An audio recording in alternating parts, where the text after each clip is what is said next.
Hitler के बाद दुनिया में रूसी राष्ट्रपति का भी नाम इतिहास में दोहराया जाएगा, जिसने पूरे विश्व को हिला दिया। रूस और यूक्रेन के बीच मचा घमासान 11वें दिन भी रुकने का नाम नहीं ले रहा। तो ऐसे में लोग पुतिन के बारे में जानने के लिए गूगल बाबा पर सर्च करते दिखे। लोगों को पुतिन की पर्सनल लाइफ के बारे में जानने की इच्छा देख क्राइम तक ने इस बारे में कुछ चीजें निकाली। क्या आप जानते हैं, पुतिन एक बार एक लड़की के ऐसे कायल हुए थे कि खुद पर से कंट्रोल खो बैठे थे। आपको बता दें कि बाहर से कठोर दिखने वाले पुतिन का दिल बहुत नाजुक है। वो बहुत ही रोमांटिक नेचर के माने जाते हैं। ऐसे में उनसे जुड़े कुछ ऐसे भी किस्से सुनने को मिलते हैं जिसे आपको भी जानकर एक अलग ही पुतिन नजर आएंगे। तो इस दीवाने पुतिन को रूस की पूर्व जिम्नास्ट और स्टार एथलीट एलिना काबाएवा से इस कदर दीवानगी हुई कि वो खुद इश्क के समंदर में डूबने लगे। मीडिया रिपोर्ट्स की माने तो ऐसा कहा जाता है कि एलिना पुतिन की गर्लफ्रेंड रही हैं और दोनों ही स्ट्रॉन्ग रिलेशन में रहे हैं। दावा तो ये भी किया जाता है कि एलिना और पुतिन के जुड़वा बच्चे भी हैं। हालांकि ये सिर्फ दावा ही किया जाता रहा है। चलिए आपको बताएं कि आखिर वो कौन है जिसने पुतिन की रातों की नींद चुरा ली थी। वो हसीना जिसके प्यार में बावले हो गए थे राष्ट्रपति पुतिन।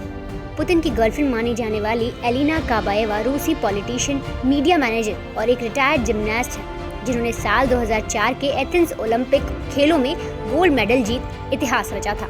इतना ही नहीं, एलिना ने इससे पहले साल 2000 के सिडनी ओलंपिक में भी ब्रॉन्ज मेडल अपने नाम किया था।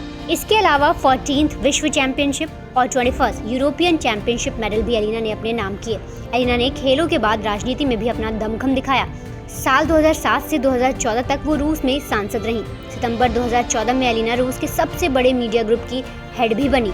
खबरों की माने तो साल 2013 में पुतिन ने अपनी वाइफ ल्यूडमिला से तलाक ले लिया था। इसके बाद से ही वो एलिना के साथ आ गए। लोग एलिना को रूस की फर्स्ट लेडी भी कहने लगे थे। हालांकि एलिना ने इस बात को खारिज कर दिया था कि वो रूसी राष्ट्रपति की पार्टनर थी, लेकिन फिर भी दोनों के रिलेशन की अफवाहें लगातार खबरों में बनी रहती। कुछ दिनों बाद तो ये भी कहा जाने लगा कि पुतिन और एलिना ने एंगेजमेंट कर ली है और अब आने वाले समय में शादी करेंगे। इसके बाद फैमिली फंक्शन भी होंगे। वहीं साल 2016 में एलिना वेडिंग रिंग पहने दिखी, जिसे वो कैमरे से छिपाने में असफल हो गई, जिसके बाद से ही पुतिन और एलिना की शादी की बातें सही माने जाने लगी। फिर तो साल 2017 में एलिना बेबी बम के साथ दिखी। इसके बाद एलिना ने जुड़वा बच्चों को जन्म दिया था और इन बच्चों के पिता पुतिन ही माने गए।